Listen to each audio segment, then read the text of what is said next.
I'm Jen Bosworth Ramirez. And I'm Gina Polici. We went to theater school together. We survived it, but we didn't quite understand it. 20 years later, we're digging deep, talking to our guests about their experiences and trying to make sense of it all. We survived theater school, and you will too. Are we famous yet?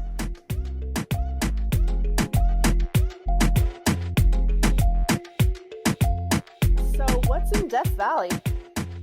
Oh, nothing. It's like a desert wasteland. We're just going camp. Are you going to go read a bunch of existentialist literature? I mean, the name is the worst, but it's actually it's like really, really beautiful. But they call it Death Valley because I guess in the summers people die there all the time. Yeah. But it's not summer, so we should be okay. You're going camping, is that what you said? Okay. Yeah. Now, I don't really see you as much of a camper, but... I am not... Here's what I like about camping. There's something about not having any access to cell phones and stuff that I do actually appreciate.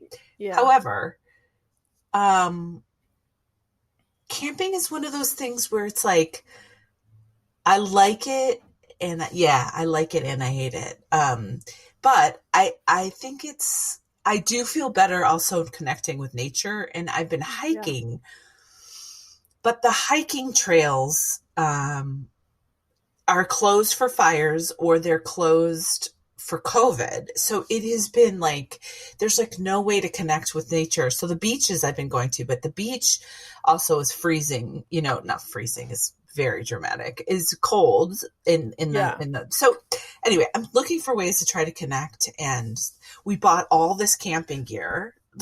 Nice. Last time we went camping. So I'm like, well, let's use it. So we're going to go. It could be a total disaster, but it could be nice. I don't know.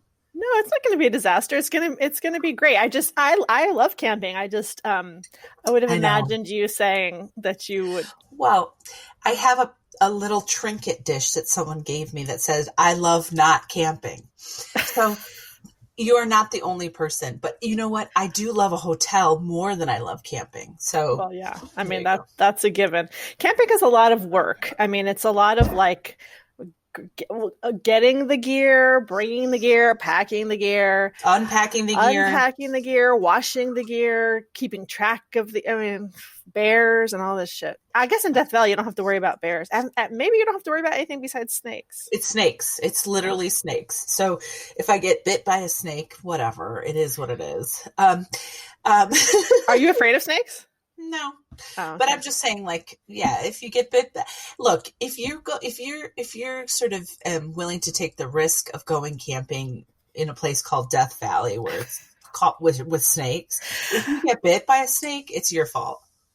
Okay, but here's what I want to do, either in Death Valley or someplace like that. I want to do San Pedro or ayahuasca. What's that? Oh, you don't know? It's like peyote light. I'll do it. Let's do it. That would be hilarious. There's this hilarious story that I heard on a podcast about somebody who did it, and there was like this. You have to do it with this person who has it. So so there's this lady. She's the San Pedro lady, and you're supposed to bring something to eat, but then you're doing it with people that you don't know because it's just like whoever signs up for this thing. And then I guess what happened was, as she was giving the explanation to everybody, she said, I'm going to decide whether or not I'm going to do it based on how you guys are all doing. Which I think immediately feels like, are you cool enough, for me to, and like 15 minutes into it, I guess she was like, I'm not going to do struck with you. And then that made this person who was telling the story like really anxious that maybe she was doing the trip wrong. You know what I mean? Like that's fantastic. You could turn your mind to think that you were doing a hallucination wrong. But, I mean, the mind is so powerful that it's like, I mean, I took acid and went to, in high school and went camping and met a family, Gina. So I was with these idiot people and we took acid and we went to this place in Illinois and, we met this family And they were really large people, all of them, just large people. And I said, oh, what's your name? And I swear to God, they said, we're the Lard family. And I said, and I'm sure they didn't because I was tripping, but like, I was like, what?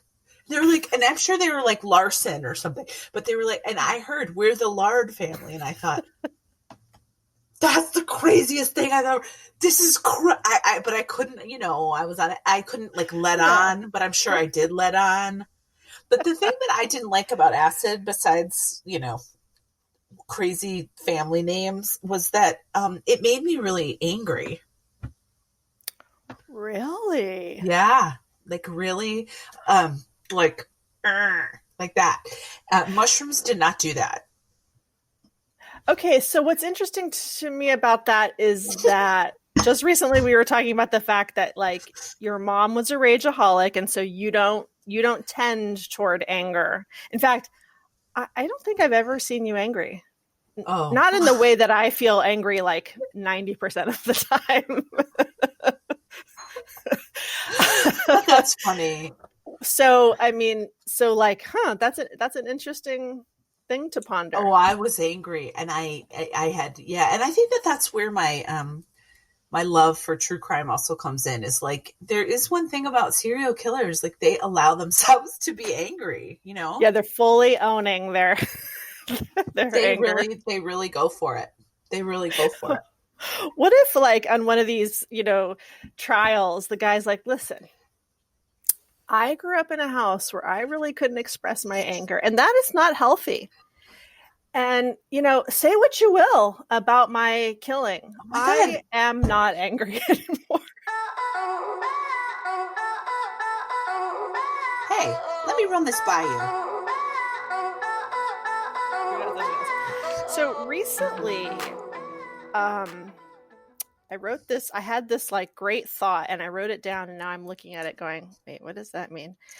Okay, so I was talking to somebody about this thing that I have certainly done a lot in the past and that I'm working hard to not do anymore, which is curtailing myself, like not being fully whatever because it's not comfortable for the other person, or, you know, I've done all of this like psychological jujitsu to figure out, you know, exactly who this other person wants me to be, and then be that person, and then feel resentful that that person is asking me to be that way. And then usually what ends up happening, if it's a friendship, is that I just end the relationship with, and then they're completely, you know, surprised.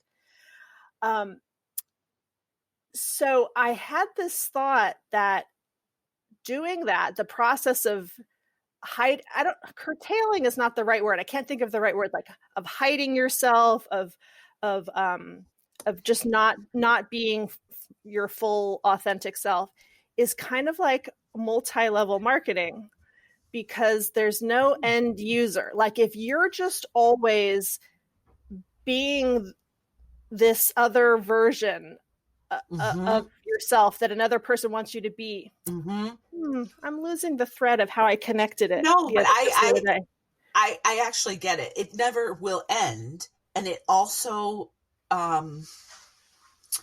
isn't okay. There's two things going on. One, I relate completely, because every relationship I was in with a man, I did this.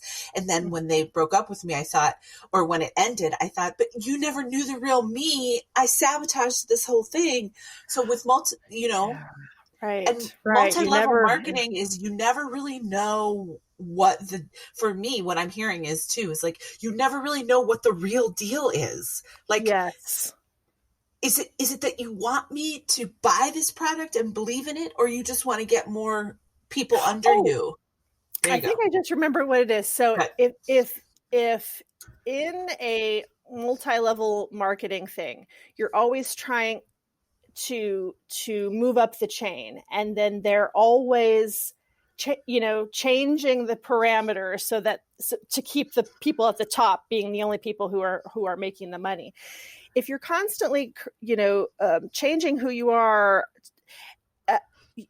presumably you're doing that for an end. Like somewhere in the back of your mind, you think if I do this, then they'll like me, or if Absolutely. I do this, then, and you keep doing the thing that doesn't work because, well, I mean, you do that because you're codependent, because you're raised in a codependent family system. But there's no end user. There's no you at the end that says, oh, well, so you lived a full life and now you have the variety of these experiences. And so congratulations. You know what I mean? Like Right.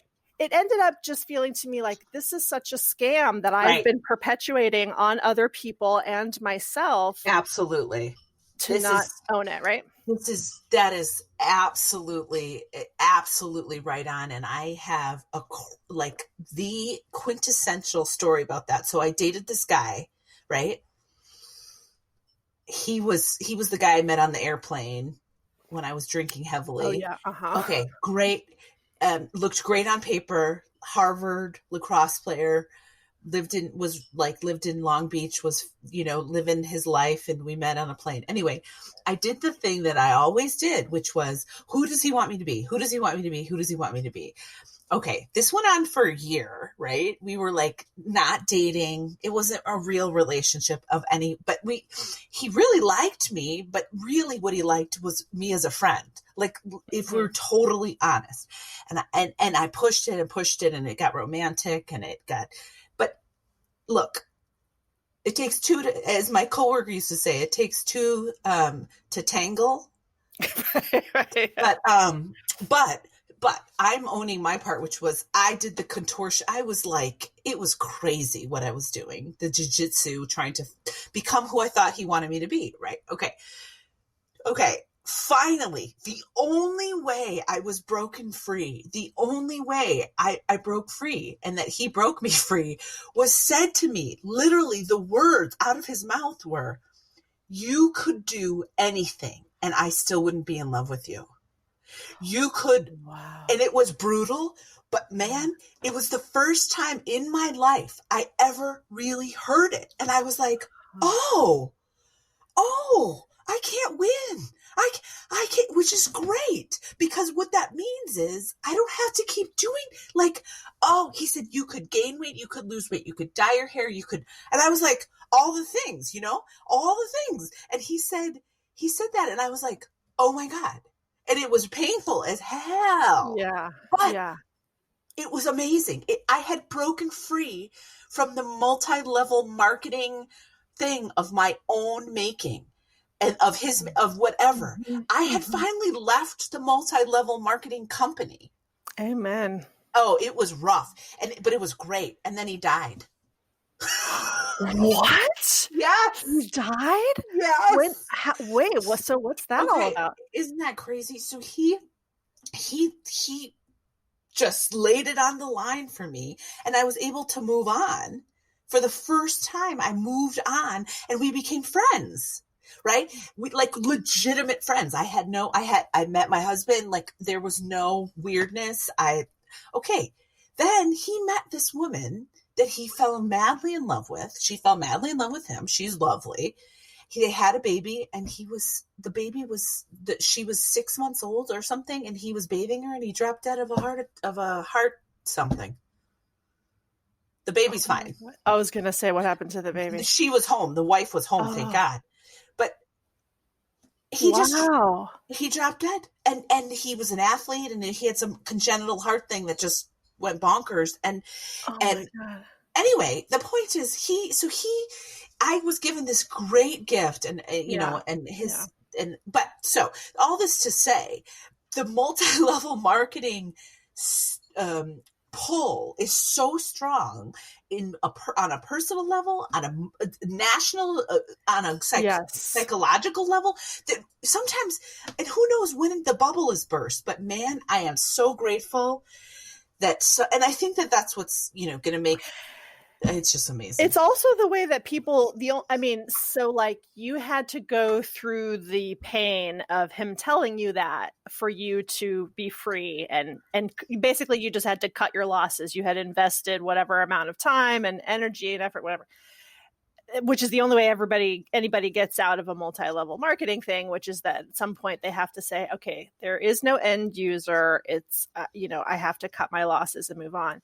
But the people who really suffer are the ones who just keep doubling down, who just keep thinking, if I can just work harder, if I can just, then I'll level up. It's this way that we, you have to figure out in life how you're going to level up. And hopefully you have an environment, a family, a community that teaches you a way to level up that doesn't hurt you and doesn't hurt other people. But most people don't grow up with. No, it's Americatocracy. Exactly. So you figure, or like also this other thing of like people don't even acknowledge that this is part of the goal in life is to level up, and so they don't really get any skills to do it. So you just do the thing that you've observed other people do or that you've been taught to do by how to receive love. And you could just bang your head against that and many people have for your entire life and never, ever get out of the pyramid scheme. Oh my God. You have to be at the top of your own GD pyramid scheme. You really do. I mean, you don't have to have a pyramid scheme, but if you do, you have to be at the top of it, because otherwise you're just at the, living and dying at the behest of whoever is at the top of that pyramid. So the transformation of my life in the last year is from, and by the way, I don't put this on anybody else. Like this is an inside job. I did this to myself and I'm going to undo it to myself. I lived my entire life with this false assumption that there was somebody over me who was going to take care of everything and make it all okay. And that my only job was to service that person and to not attend to whatever, not just not attend to, not have the first clue about myself. Right. And when I think about being in theater school, I mean, that's the defining characteristic is you don't know one single thing about yourself. And as we've said many times, and you're trying to figure out how to be another person and you don't even know who you are. It's just insane. It is insane. And I think I'm right there with you. And then that's why like some of our guests who aren't there, I'm like, wait, how did you, I mean, I would say on some level, everyone was there, but it was the way, the varying degrees, and also the way in which they dealt with that schism, right? Of who am I? What's happening? And I'm trying to please these teachers that are like, like at the whim of these teachers that that are doing their own thing. They've got their own pyramid scheme going. But some people managed to navigate that, or appeared to navigate it, right? Appeared might be a good word to navigate seamlessly. But we were just, in some ways, I don't know, like I feel like I was just totally out of it, which to me is in some ways easier. Maybe that was just my defense mechanism than being in it and being like, this is horrible, and having some kind of massive breakdown, or becoming part of a religious cult like people did, or, sleeping around. We all managed the pyramid scheme the best way we could. Let me ask you something. When you first started remember when we were at Bacino, or we were wherever that place together, you, me, and Russell, and you had a panic attack? Yeah. And none of us knew what it was. And you were like, I'm going to die. I don't know how, you just kept saying like, I don't know how else to say it, but I feel like I'm going to die. And then you'd go, and you'd say like, I have to go outside and get some air. And you'd go outside and you get some air. And then you come back and be like, that didn't help. I still feel like I'm going to die.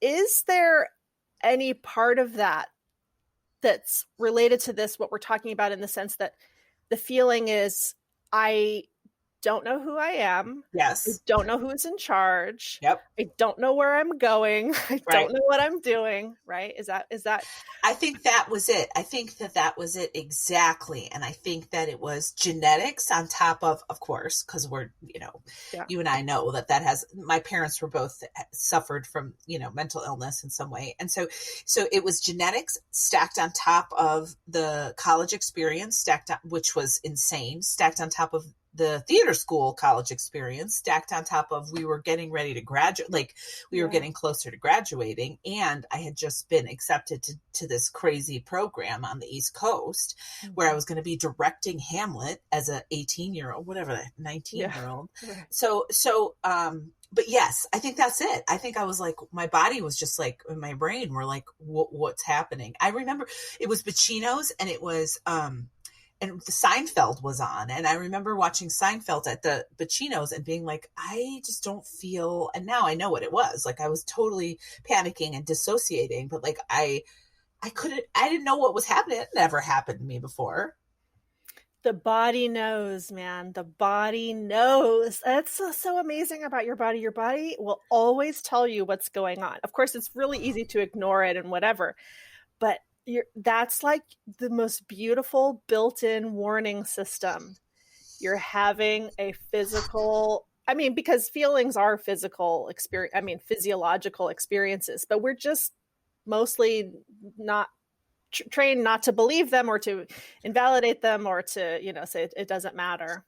That's the one thing I can say that my kids are at least being exposed to, this idea that no, of course you have feelings and there's no wrong feelings. Like I had this experience last night with one of my kids who was saying, it's a long story, but there was this big conflict and one of the kids said, I'm not going to do this plan that I said I was going to do because feelings override plans. And I said, okay, now you've got it half right. Right. Feelings cannot be ignored and denied, but they also don't run the show. And it's also not up, if you always just did what you absolutely felt like doing. And so it was, and you could tell there was like a light bulb going off of, oh, okay, so I can still have this feeling and do something different than the feeling is. That's an amazing realization that they had. Like that's and that they're exposed to that in your household is a huge revelation compared to how I grew up and how we grew up. It's like feelings aren't facts. They're important. Like in therapy yesterday, I was on the phone. I was talking. I have this this Orthodox Jewish male therapist. Yes. I love this. And anyway, I love him. And he was saying, like, I was talking about this mortgage situation. We were denied a mortgage and blah, blah, blah. But he was like, okay, well, all right. So I can see how you feel that way. And, well, what are you going to do today? And, like, he was like, you can feel, let's process the feelings, but like, you're not going to let the feeling run you for the rest of you could, but like their feelings, they come and go, and like the impermanence, it helps to have an Orthodox Jewish therapist because he's really into impermanence. Yes. And that it just keeps moving. And look, there's problems with every Orthodoxy religion, but the point is he's big on this, like, all right, well, what's next? Okay, we talked about this for half an hour. Like, what are you going to do? You got to do the dishes, but your kids, that's amazing. That's amazing that they got it, or that they started to, Yeah. It makes me hopeful that of all the problems they're going to have in life, it may not be that one of their problems is that they're sitting at Pacino's at 19 and they say, I don't know who I am. I don't know what I'm doing. And I feel like I'm going to die. I think also probably a big part of that is like, you just never had an opportunity to truly feel safe, right, in your whole entire life. Never. And you were at that age where you were beginning to get the idea that it was your job to make yourself feel safe. And you probably felt really ill-equipped to do that. I had no idea. I just thought, oh, I'm going to die now, or I'm going to be in a mental institution for the rest of my life. And yeah, and it's my job to fix it. And the quote, more adults in my life, my parents have no idea. So like, I'm screwed, Nobody's minding the store. Right. Yeah. It's like my dad, the story about my dad it's a story about me that really exemplifies my childhood was he had, he's big into boats. He had a houseboat, and I would go to his house every other weekend. So usually if it, between the months of like April and October, pretty much every time I was at his house, we were going on the boat. And it was a big drink fest, and he would invite a bunch of people, and they would all get drunk, and I would drive the boat. Oh my God. When I was like 9 and 10 years old. You were driving the boat. I was driving the boat. And usually the way that it would happen is somebody would be driving, and I'd be bored because I'm the only kid and I don't drink alcohol. And I'm walking around like looking for something to do. So I go up to the, where they're driving, and they say, "You want to take the wheel?" And I take the wheel, and they're drunk. So they, wander off. And my dad told the story of, he's one of these nights, and he's laughing it up with his friends. And then he goes, "Who's driving this boat?" And it was me.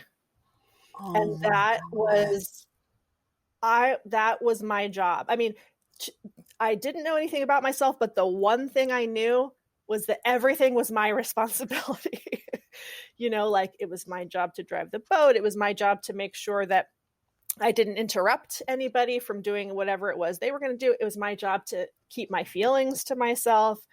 I mean, just a recipe for like complete insecurity, anxiety, and depression. Who's driving the boat? Who's driving the boat? Yeah. That's like an amazing title, Yeah. Who's driving the boat?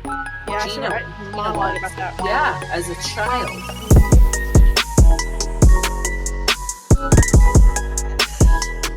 All right, ladies and gentlemen, today we have a special treat for you.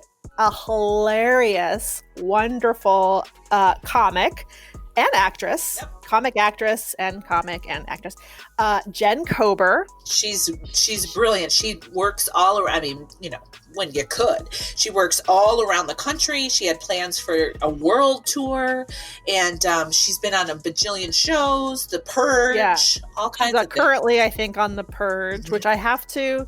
Is The Purge about anarchic society? Yes. And it's also it's really, really scary. It's actually really, and it's very reminiscent of what could happen at any moment in our country. So okay, I will not be watching that. Sorry to you, Jen Kober. She said maybe you could put a little watch it. Maybe she could put a little clip on YouTube so we can watch just her part. Yeah, but she's very, very funny lady on the podcast today. So enjoy Jen Kober. Scared. I just washed other people's underwear. That's what I did. Jen Kober. Wow. So anyway, congratulations. Hello. You survived theater school. I did survive theater school. And are you better for it or what? I mean, I don't regret anything I've ever done in life, so I guess I'm better for it. It certainly taught me how I don't want to proceed in my life. Ooh, tell us about that. Please tell us.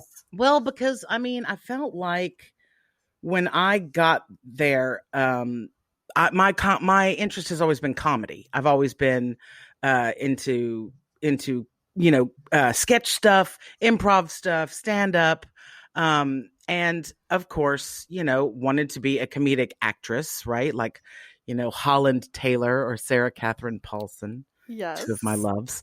Just how funny they are, and how not just funny, but like depth of funny, and so that's what I wanted to do, and that was my whole sort of idea when I got there, when I was talking to all the admissions people. They ask you that question in the interview, like, where do you see yourself in 10 years? I was like, on a fucking sitcom with a show, like, just like Roseanne. Like, this is my plan. I have, this is my goal. And they seemed very like, oh, that's wonderful. She really sees herself doing it. Yeah. And I think my class was the first class where they started accepting fat girls, because there were three fat girls in my year, and there were no other fat girls in that whole fucking school. And so there was one of us in each section. And God. And they cut us one by one, and one fat girl graduated, and it was very funny. And she's a fantastic actress, but ended up a playwright. So it's very funny that Yeah. And I have no idea what happened to the other fat girl who got cut first. God bless her, wherever she might fucking be. But the thing is that it was so. I got there, and everybody seemed very like, this is like very accepting of me in the admissions process. And then when I got there and saw what it was, I felt like they just wanted to strip everything of me. They didn't want me doing stand-up. They didn't want me doing sketch. They didn't want me no outside stuff. Right. You know what I mean? And they wanted to turn me into this bot what? of acting. Like, I felt like it was very generic. I thought it was very washed out. I thought it was very, they kept saying the phrase that they wanted to take me back to neutral. And I'm like, bitch, I'm not neutral. There's nothing neutral fucking about me. There's nothing in me that says that what you like. It wasn't, when you have a bad habit or something that needs to be stripped away and brought back. Like, I get that. I had a lot of tricks, when you do comedy, there's tricks. There's a little Rolodex of things you can do that are going to get a laugh, repeating things and things like that. And I knew all of those tricks, and I was very good at them. And I understand them wanting to, pull that back and get me into something that was more organic and more natural. But that's not what it felt like. It felt like they were just trying to like pull away everything that was me and make me into this sort of neutral actress, which isn't what I wanted to do. And they kept casting me in these terrible. What? What were you in? I was in a production of The Birds in a workshop in a fucking classroom. It was like a Greek Aristophanes. Yes. Yeah. It was awful. It was painful. It was awful. And it was directed by Rob Chambers, who is one of the most incredibly talented directors that school ever fucking produced. He was fantastic. I still know that cat to this day. I hang out with him. He's a great fucking director. But we're doing The Birds as like a fucking workshop. Like, Bella is sitting in the front fucking row asleep because the room was so hot with heat because it was the middle of the fucking winter, and we're dressed in leotards like Bert. I had like a phallus, like a beak that looked like a penis on my face for this fucking show. And I was the king of The Birds, and I played it like Danny fucking DeVito. I was like, I'm the king of the birds. Like, they hated me. They hated me so much. They didn't understand anything I was doing, and they weren't ready for you. Me as a fucking bird. Like, who looks at me and says, "Yep, bird"? Like, it's just, I don't understand.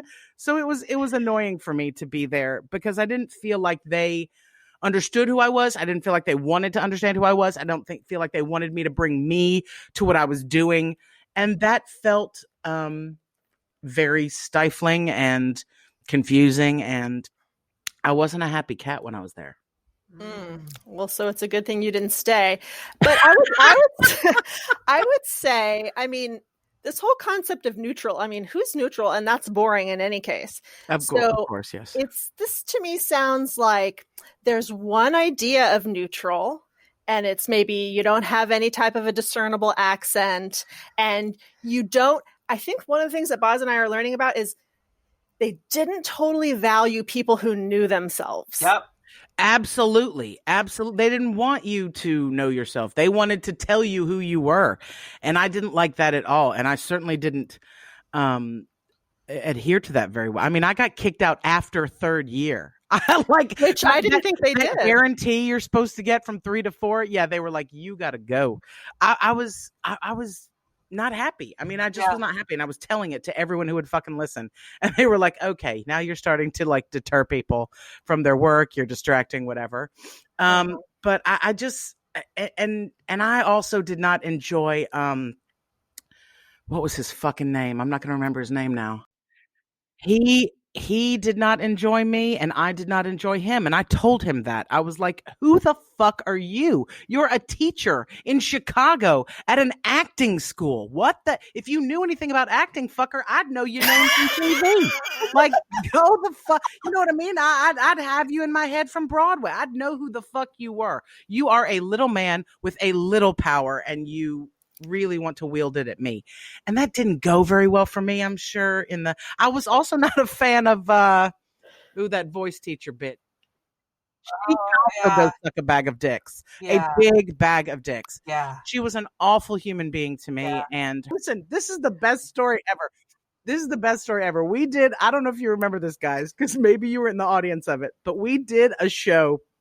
God, I'm not even going to remember the name of it. There's no way I will. I've done way too many drugs. But the premise of the show, it was like Middle Eastern based. Like we were terrorists. No. We were like, we took the audience hostage. We went into the hall where people were waiting to get into the play, and we would zip tie their hands and put bags over their heads and drag them into the fucking room. I had to put a bag on Bella Itkin's fucking head and drag this old bitch into a room to see a play. I'm like, this is not going to go well for me. I'm shocked. I can't believe they did that.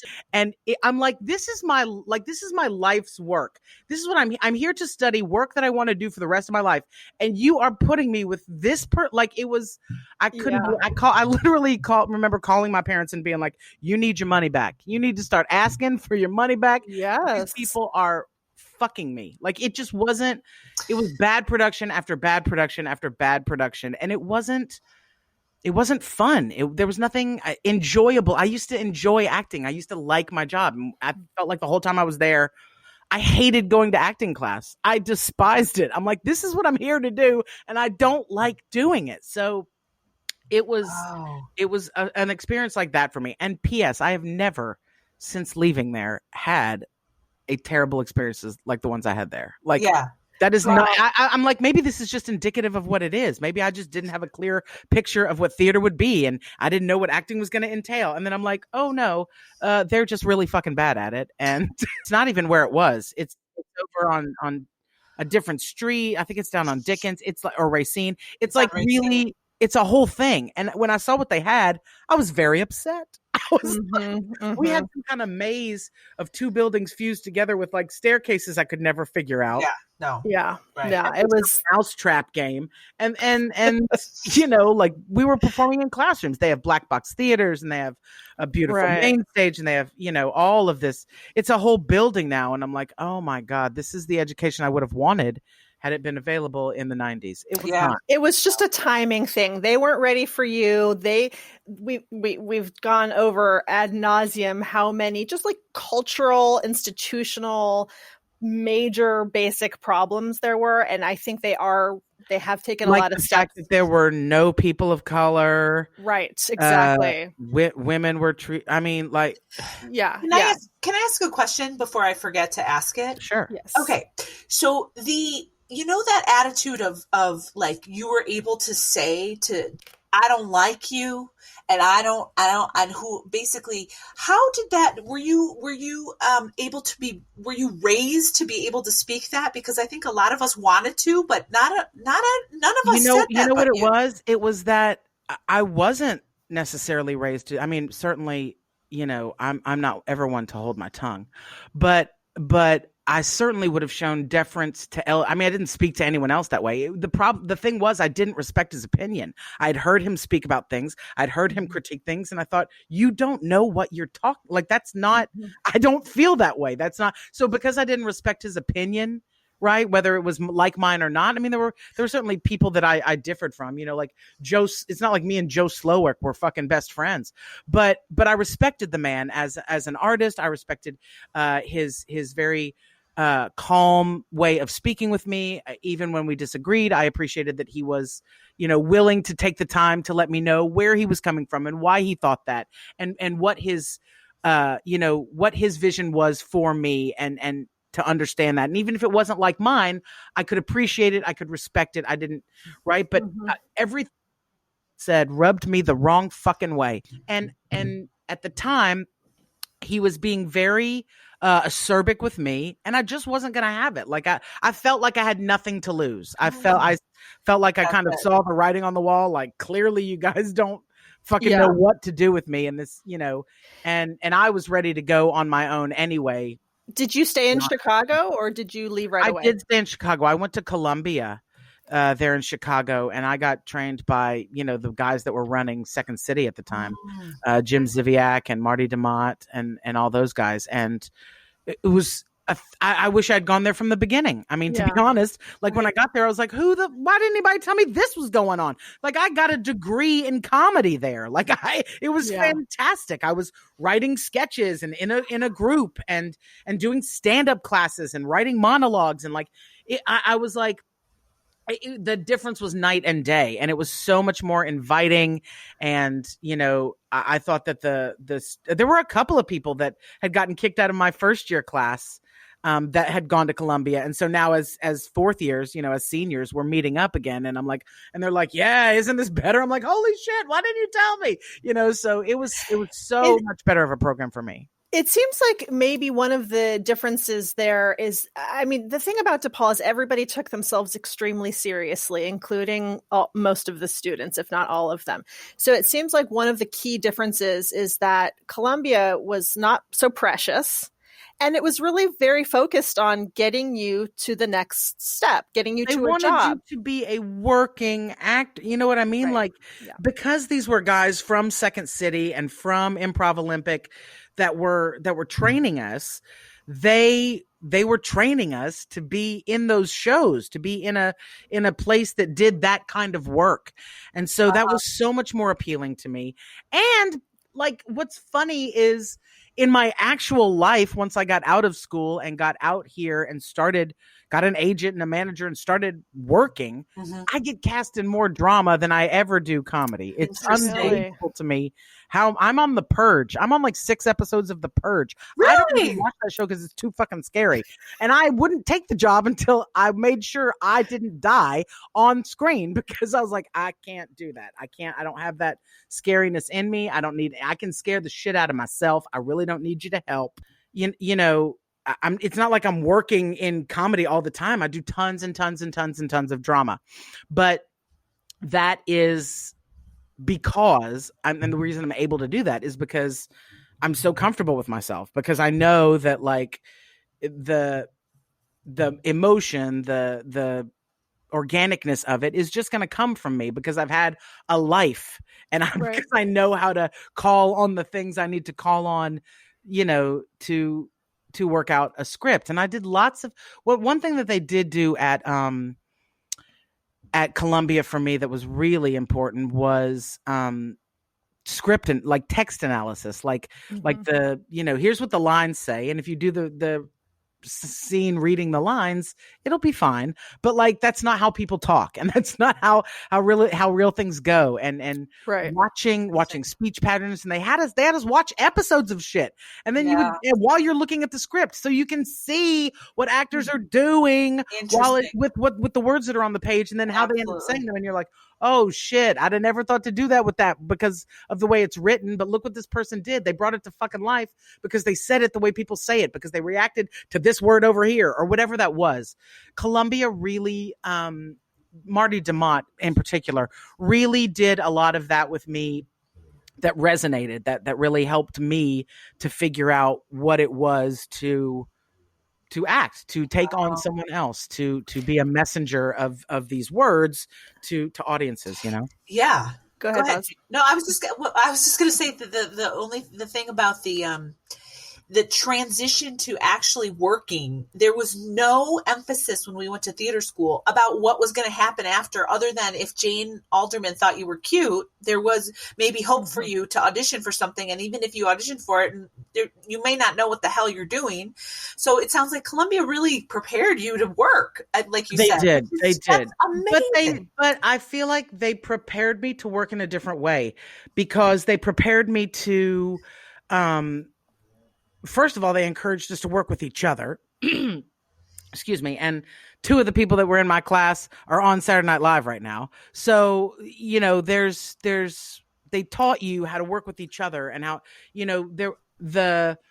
there was that common space at DePaul, the pit, right? That kind of, sunken in living room that we all gathered in. And I always remember it being, everyone was in their movement clothes, and everyone was, unwrapping their sandwiches out of parchment paper and eating their little salads from Lincoln Park Foods, and just, there was chatter. There was this, that was at Columbia, because it was a school of the arts and not just an acting conservatory, you'd go into that common area, and there was a corner over here where they're playing guitar and writing music together, and there's a corner over here where they're all brainstorming ideas for their script, and there's a corner over here where they're improvising stuff and trying to figure out a new game to play in their show and whatever. And it was so alive, and it was so loud, and somebody was playing music, and somebody, you know what I mean, and we were all eating together and high-fiving, and it was like a fucking party.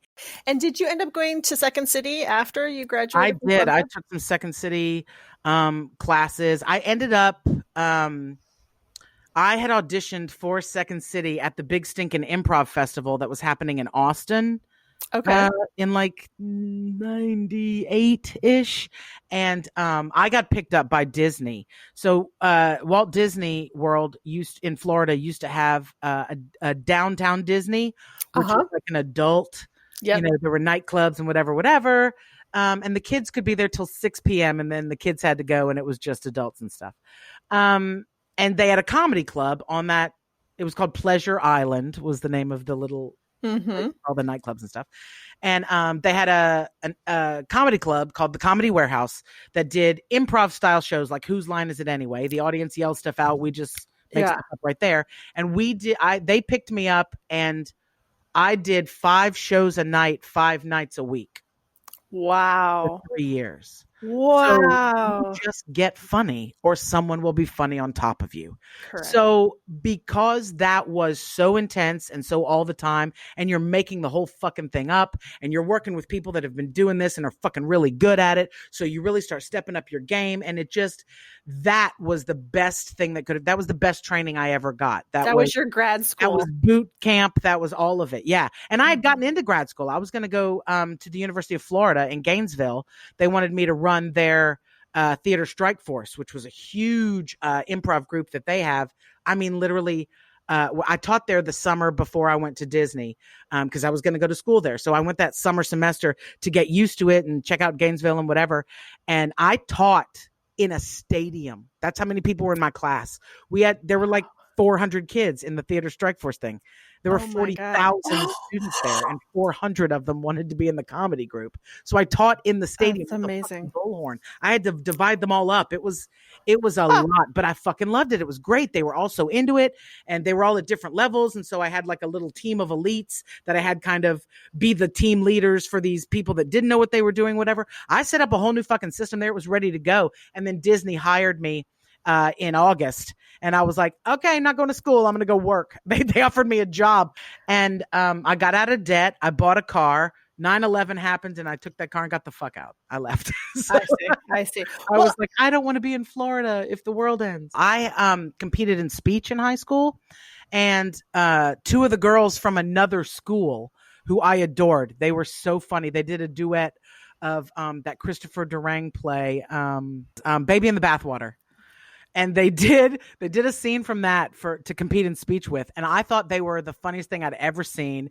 And of course that made me like not talk to them because we were competition. But then one of them was like, I just got into DePaul. And I was like, what? Because I had been looking at schools and whatever. And that was one of the schools. And she had gotten in. Her name was Maureen Tempa. And she had gotten in, but was a year older than us. So, and then her duet partner was Susan Bennett. Oh, Susan Bennett. Yeah. So Mo and Susan were duet partners, and Mo went on to DePaul. Susan and I were still in high school, and we became friends because we both wanted to go to this school, and we ended up driving to college together because she lived in Louisiana and so did I. And my mom was like, I'm taking you. So So my mother drove us to college together, and Maureen had already been there for a year, and we all lived in Seton Hall together. And it was great. It was great. I loved that first semester of it. Was really good. I'd never lived away from home. I was in Chicago. I was with my two friends. We were just doing whatever we wanted, whenever we wanted. It hadn't gotten cold yet. It was great. It was really, really good. And that was the year that Clinton got elected, right? So at the end of my first year, at the end of 90, and I had voted for Bush, like my daddy told me to. Isn't that fucked up? That's how long ago it was. That was my first presidential election I voted in, was Clinton v. Bush, and I voted for Bush. Thank God Clinton won. But I remember being outside the night that Clinton won in Chicago, and Betsy Hamilton was there, right? You remember Betsy? Oh, of course. So Betsy's there, and she comes outside, and it starts, and she's like, "We won, we won!" And I didn't realize we was Clinton, so I was like, "Yay!" Right? And then it started to snow right there it was the first snow of the season, and I was like, I'd never really seen snow like that, and I was like, "Oh my!" It was snowing, and I thought we'd elected George Bush again, and it was. Oh my God. Such a happy time for me. Do you have any theatrical, funny people in your family? I mean, my mother would tell you that she's funny. My dad thinks he's funny. But no. The answer's no. No, yeah, no. It's you. No, it's me. You got there on your own. Yes. And who are your comedy heroes? I mean, Carol Burnett, Lily Tomlin, Madeline Kahn, Gilda Radner. I love stand-up wise. I love Louis Black. I love Ron White. I loved George Carlin. I mean, you know, just the people that I'll never, ever get to work with because most of them are dead. But... But you know, I've done like 4 projects with John Goodman, and I love him. He's fantastic. That's he doesn't great. ever remember who I am. I introduce it's like 50 first dates with this guy. No, we did. I mean, we did. I remember I drove you to. No, okay, that's fine. It's fine. We did 4 episodes. No, okay, it's good. It's fine. It's good. So, Jen, how did you end up in good old Los Angeles? Well, I don't know if you remember or heard the stories from back before you guys got to the theater school, but they used to take 4th year students to New York and put you in New York, and you did your whole thing in New York and whatever. And as things started to change, and as the sort of business of television and movies and stuff did start to move to Los Angeles, my class was the first class that they took to Los Angeles instead of to New York. So, and I enjoy New York when I'm there. I was never one of those drama kids that was like, get me to New York. I've got to be in New York. I'm going to be on Broadway. That was never me. I always wanted to be on television. That was always my medium. I sat 3 inches from a TV my entire life, and that was the medium I was going to be on. Yeah. So once I started kind of seeing that, even my class is going to LA, right? That's the sort of West was the way to go. I first moved to San Francisco from Louisiana. I was in Louisiana doing morning radio. I was the morning DJ on a country station, which was the #1 station in my state for both of the years I was there. And it was one of those great jobs. I loved it. I could be myself. And because I had come onto the radio show as a guest, as myself first, and then they gave me the radio show, I had my own name on the radio. A lot of these radio guys have these, I'm Ron Hart coming to you from, that's not his name. Right. Ron Dulovic or some shit like that. You know what I mean? But he gave himself a radio name. And so he didn't really have to be known as himself. He could kind of have some anonymity. But because I came on the radio as myself first, and then they gave me the show, so I'm me on this radio station in this small town. It's this country radio station that literally every hick in their truck is listening to all the time. So I ran this little town for a good 3 or 4 years. I mean, I had the radio show. I had a cable TV. I was doing stand up at a bar in a big theater, and I would have a camera crew come in and record it and play it on the cable TV station like every night of the week. So I was just You were the mayor of that town. Yes, and it was fantastic.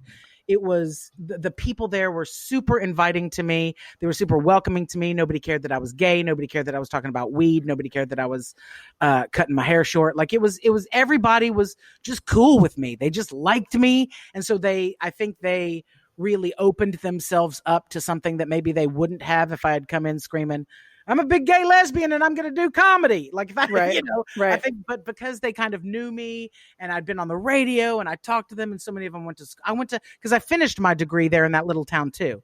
So I was there for 2 years of college and then started this radio station thing. So it was a lot of me in that town, and everyone knew me. I couldn't pay for a meal if I wanted to. Like it was really great. And so I was kind of enjoying being this big fish in this little pond. And it's very, very comfortable. It's very cheap. I had a 3-bedroom, 2-bath house, and I think I was paying $550 a month. Oh my God. In mortgage. I owned the fucking thing. Like it wasn't rent. So it was just really, really easy to be there. And then the hurricanes came. Hurricane Rita came and rinsed everything I had away. Like I had water, only like 3 streets in my town flooded, and I lived between them. So my whole house was just full of water, and I couldn't stay. And I had just done some shows at the casino. They have casinos in my town.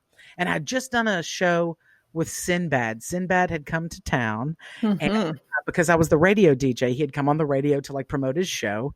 And I kept teasing him that he was on the country radio station, so he better, hick it up, right? And he just went with it. And we had great chemistry and stuff. And he said, man, come to my show tonight and introduce me. And I was like, what?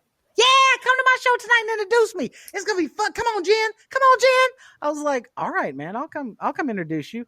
So I got on stage and I did like 20 minutes of material before I introduced him, and I killed it. And he got up and was like, damn. And his first 10 minutes were about how funny I was. And everybody was cheering him and screaming for him and loving on me. And it was just great. And after the show, he was like, you got to get out of this town. You're bigger than this town. What are you doing? And I was like, I don't have anywhere to go. I don't like this, whatever. And he said, listen, I'm going to make a phone call. I'm going to get you into the San Francisco comedy competition, and you're going to go out there and you're going to win that. And then they're going to know who you are. That's what I did. I went this Robin Williams, Ellen DeGeneres finished second to me. All these people had done this comedy competition that I'd never heard of and had no way to get myself into. The deadline was up, whatever. Sinbad makes a phone call to the guy who runs the contest, gets me into the contest. I go to San Francisco for a week. I came in second place, and I just stayed.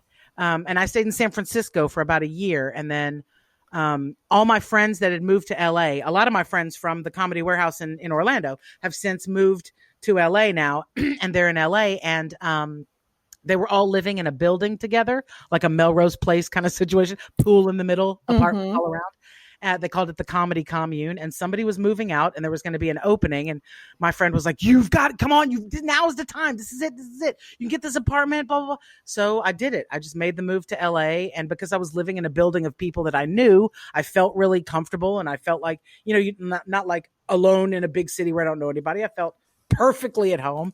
I was constantly hanging out with friends, and we were doing this new thing. We were all in this new place together. And so that made a huge difference for me. And I started doing stand-up at the clubs and immediately got noticed by a manager. And then he got me in with an agency. And then, we switched agencies, and now we're with this, it's just what it is. And things have really gone well. I mean, I'm on one episode of almost everything. That's great for your residuals.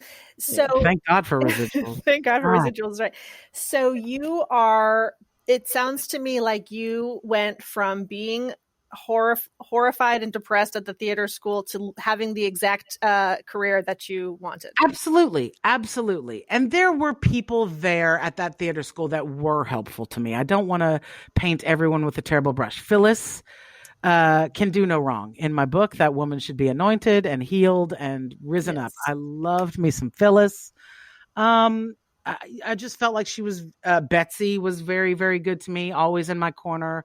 Very, she was the one that was like, we didn't take fat girls before, and we took fat girls in your class. And I was like, what? Like, I didn't even know that was a fucking thing.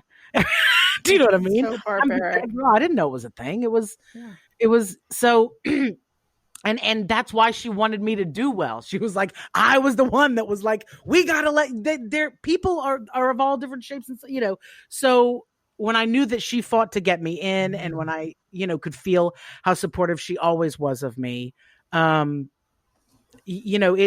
helped. I mean, it's what kept me there was Phyllis and Betsy. And everyone else really, was very difficult for me. Yeah. Aside from the horrible barbaric nature of the idea that they didn't accept fat girls, like why not? Why I don't know. It was and then when I got there, I couldn't have had more conversations about how I needed to lose weight.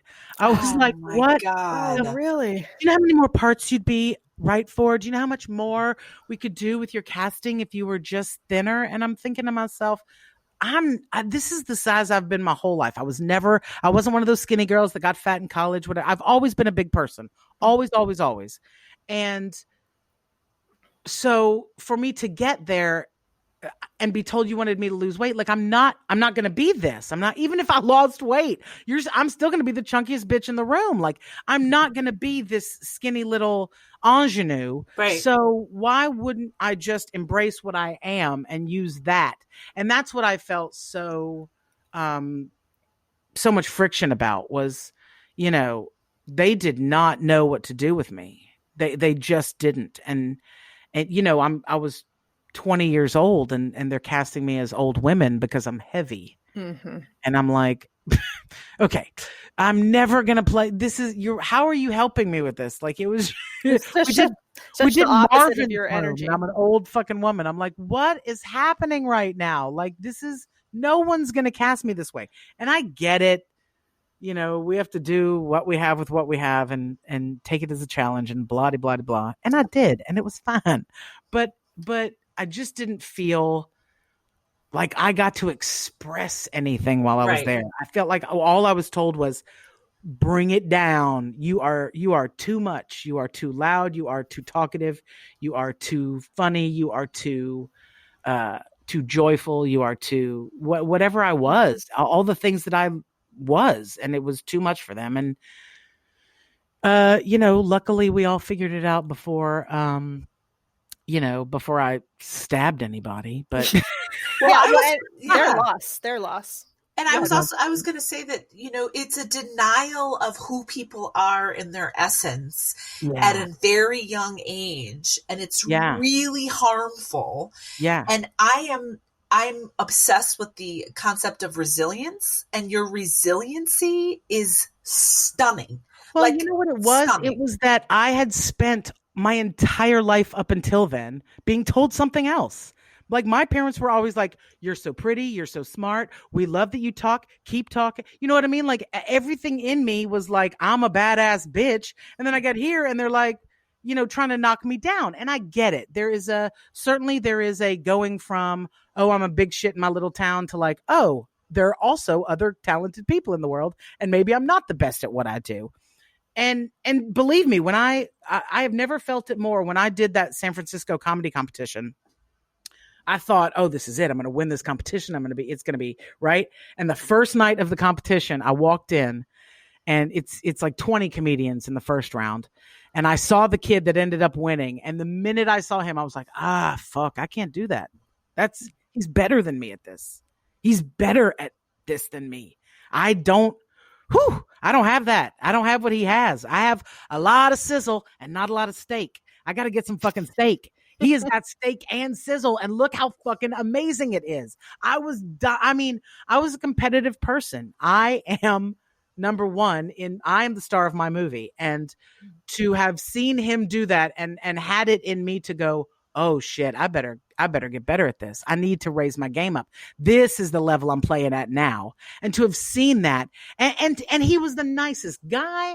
We talked, you know what I mean? To have seen it and known and wanted to aspire to something else was such a different feeling than getting to DePaul and being told, you're not as great as you think you are. And we want you to change and completely deny all the things you think you are. Right. And here's some Shakespeare to help. Right. Yeah. And Imagine. Oh, go ahead, Bun. I was just going to say, Gina likes to talk about, we were talking today earlier about leveling up.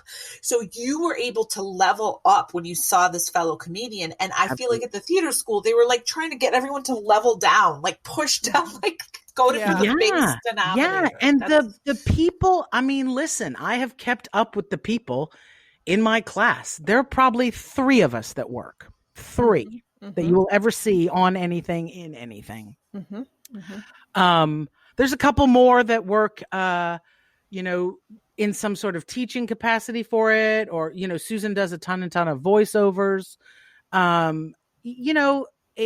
It's just truth. Karen Mold is, a musician touring all over the world and doing her thing, but not really what we studied, though she is quite the actress in her show.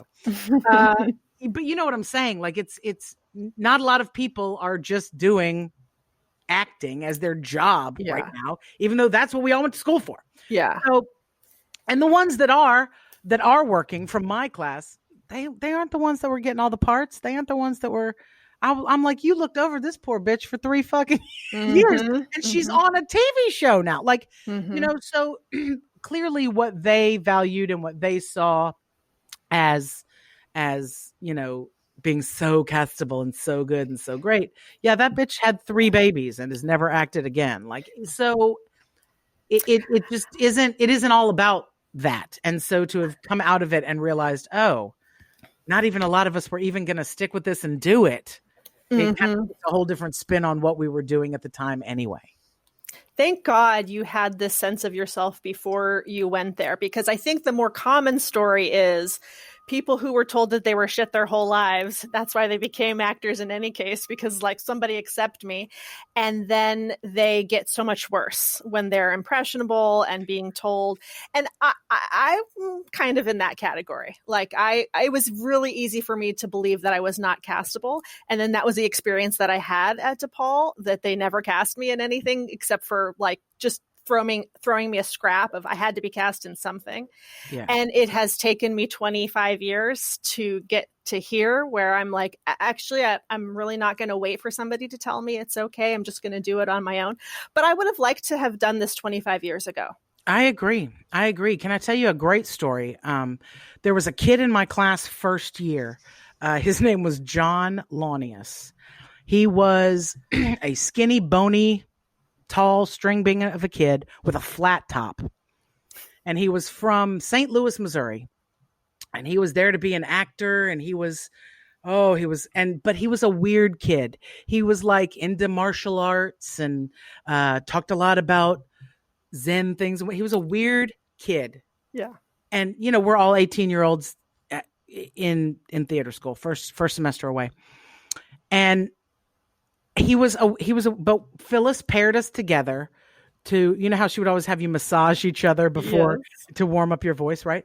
And this dude laid hands on me, and I'm not kidding you. I was like, oh, right fucking there. Oh, yeah.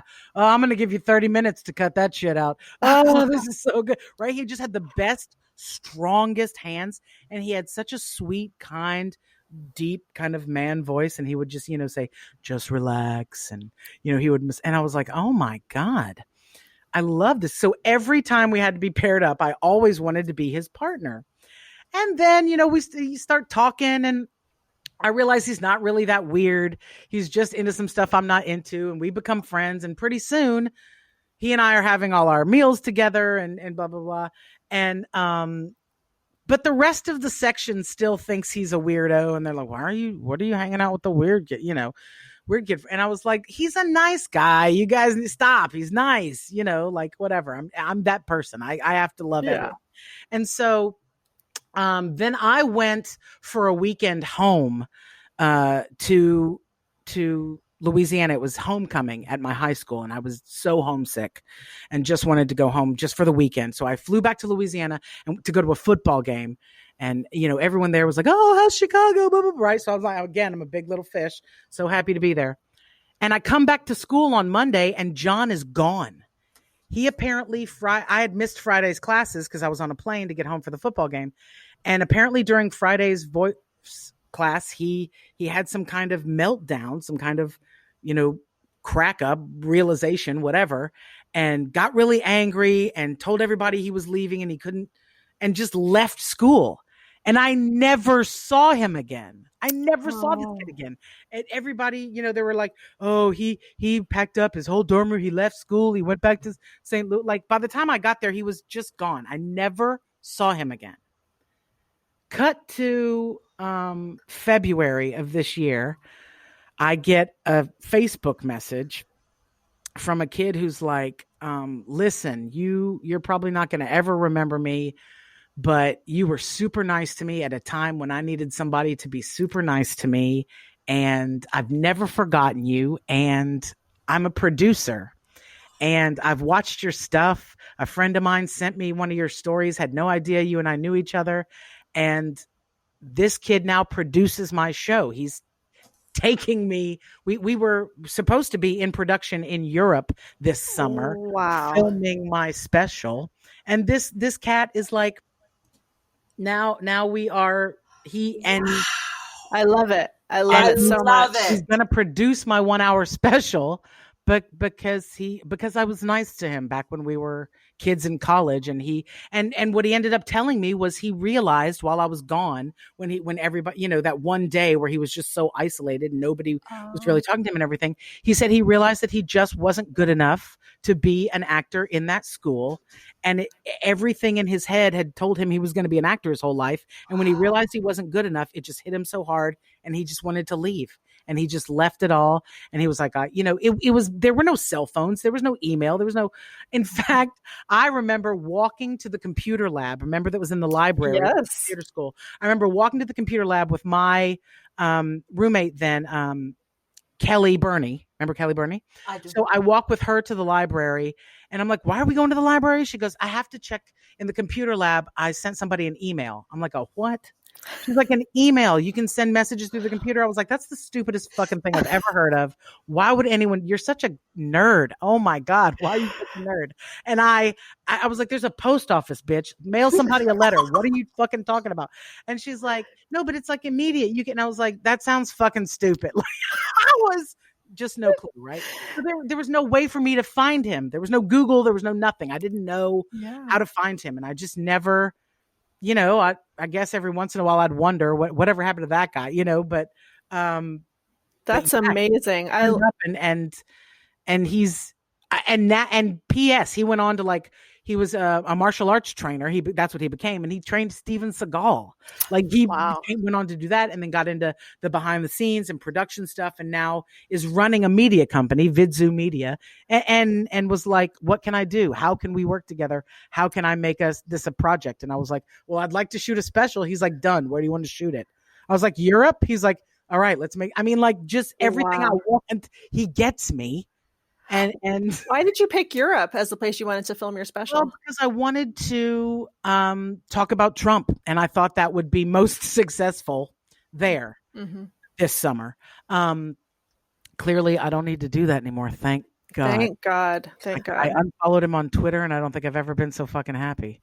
Yeah. So but I had always wanted to go to Europe, and he was, and what I wanted to do was go to different towns and shoot it like in bars, right? So I'm doing a show in all sorts of different places, maybe in some little tiny town in Austria, we end up in like a church where I'm doing a show for older people. Maybe there's a bar where it's a bunch of young, so all these different locations and me having to kind of conform to audiences that may not speak my language or may not, be my ideal demographic, and to kind of and to eat and visit all of the cool things over there, make that kind of B-roll funny stuff of like, I am in the toy train capital of Germany and I'm eating a pretzel. So this is, right.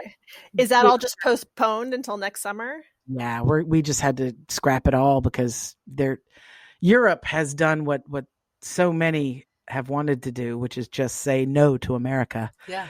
Stay out. They have just banned us all together. And smart.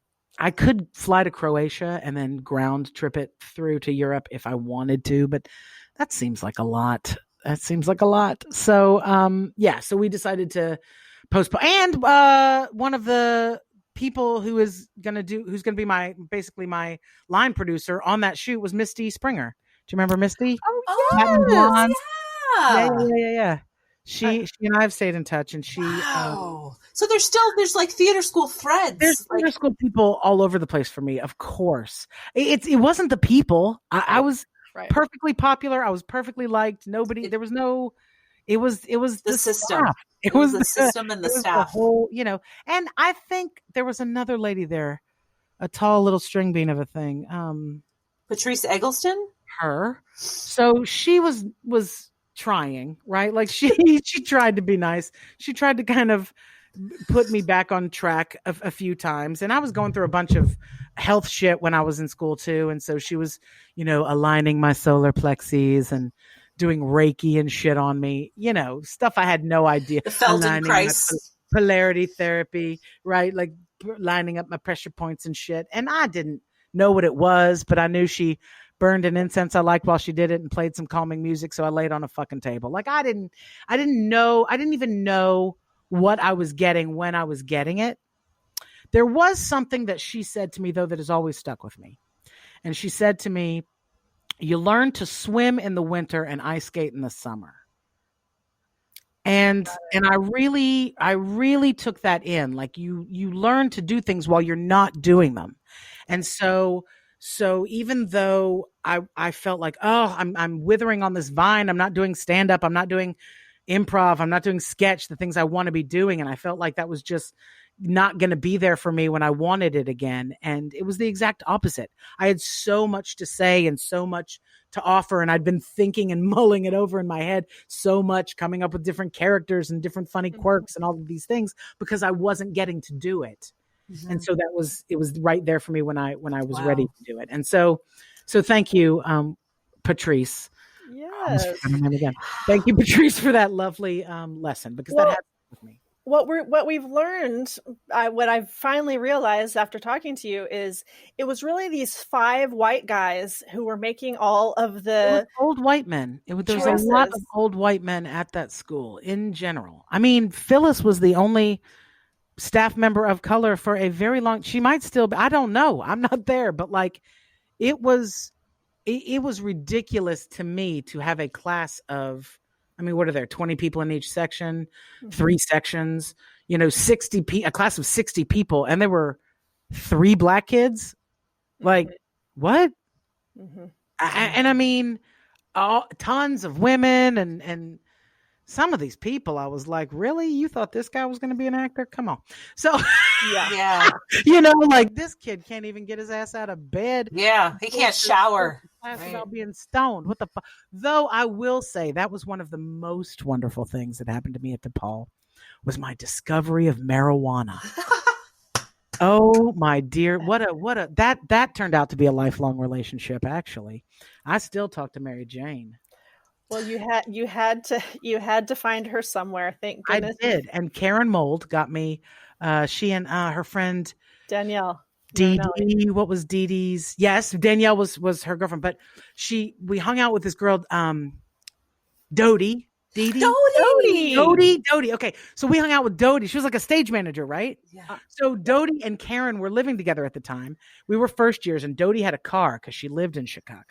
So, because as first years, none of us had cars. Right. So she had this car, and she and Karen were going to come pick me up, and we were going to go for a drive. It was I was like, okay. And I wasn't allowed to ride in the car with teenagers when I was a kid. This was breaking a lot of rules on a lot of levels. And when I got in the car, we were listening to Liz Phair. That's how long ago this was. Liz Phair, and they were smoking. I got in the car and I was like, oh God, what? What? Did we run over a skunk? What's happening? And they're like, no, here. And she hands me a joint. And just as I inhaled, Ani DeFranco starts. I've never heard her. I've never heard Ani DeFranco in my life. I inhaled and both hands comes on the fucking car stereo. And I was like, oh my, like I felt like I understood everything all at once with this one inhale. And then this music came on that just was like singing my pain. How does this woman know me? What the fuck is happening right now? And that was when Karen Mold told me she was bisexual. And I was like, what? Like I wasn't out to anybody. I wasn't even out to the girl I was making out with. Like nobody, this was not something I talked about. And so a lot happened to me on that car ride. It was a very, Wow. That's gotta be several car rides, and I've amalgamated it all into this one car ride. But in my head, that's what happened. And Karen was like, no, we had lunch maybe a couple of years ago, but it would have been around this time. And she said, yeah, that is what happened. I felt like you got in that car one person and you got out of that car a different person. And I was like, that's absolutely true. And then, from there, she was like, let's do some acid. Let's do some mushrooms. And I loved and adored all of those things while I was in Chicago and didn't have any problem going to John Jenkins' movement to music class, fucked up on mushrooms. And he was like, this is it. You're doing it. You're doing exactly what I'm telling you. And I'm like, I'm fucked up, dude. I bet I am. I don't have control of my legs. Like, I'm not driving this bus anymore. Like, so that's got to be the opening scene in the movie of your life is that car ride. And I'll write it for you. just me, Miles Davis, and a fucking Keith and Jarrett. a mat on the floor. I love it. I love it. Jen, this has been fantastic. Amazing. Thank you. Amazing. Thank you so much. Thank you for letting me unleash all that goodness. Yes. And where can people find you? I have a website, jenkober.com, JenKober.com. It'll tell you, there's some clips there. You can see my little TV clips, some stories, some stand-up on there. And of course, when the world opens back up, the tour schedule will also be there. I'm doing some online stuff, a couple of Zoom shows here and there. Okay. A lot of corporate-y Christmas shows where I like pop into their Christmas party and do 15 minutes of non-COVID related laughter so that we can all forget what's going on. Nice. Right. It's but yeah, so those are happening, but it's not the same. Yeah. Well, it'll get back. I mean, it has to eventually. You're totally unstoppable and undeniable. So it'll get back. Yeah. Oh, thank you. Hopefully, so now you can recognize my face. So now you're burned into my brain. Now we'll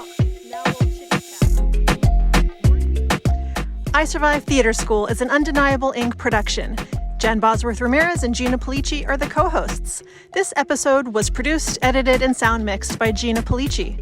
Follow us on Instagram at Undeniable Writers or on Twitter at Undeniable WRIT1. That's Undeniable Right without the E1. Thanks.